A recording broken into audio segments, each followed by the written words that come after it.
L'histoire de Joseph-Louis Gille est intimement liée à celle d'Odanak, un petit village abénaki, niché dans la vallée de la rivière Saint-François au Québec.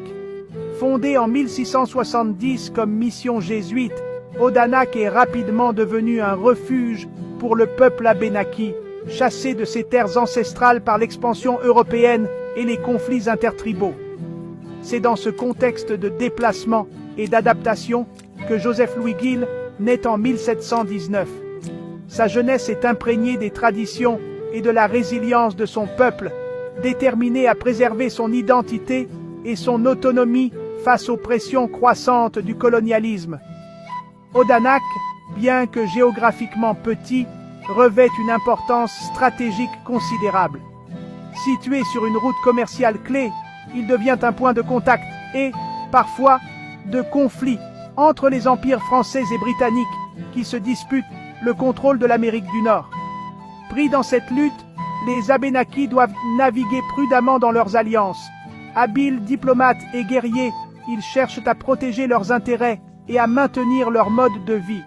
C'est dans cet environnement complexe que le jeune Joseph-Louis Gille grandit, assimilant les leçons de survie et de diplomatie qui façonneront son destin de leader.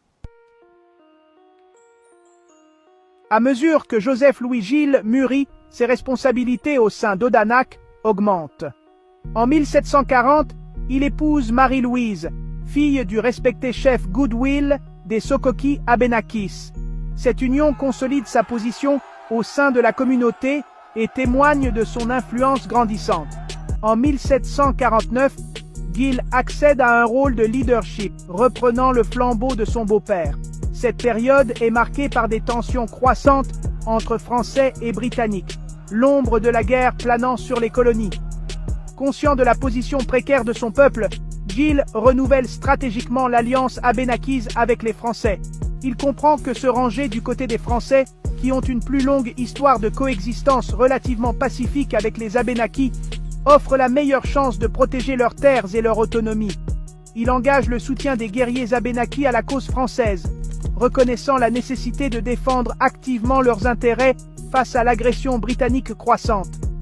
Le leadership de Gille, défini par une compréhension aiguë du paysage politique et un dévouement indéfectible envers son peuple, sera mis à rude épreuve dans les années à venir. L'année 1759 amène avec elle les conséquences dévastatrices de l'escalade du conflit entre les puissances européennes. Robert Rogers, un major de la milice coloniale britannique,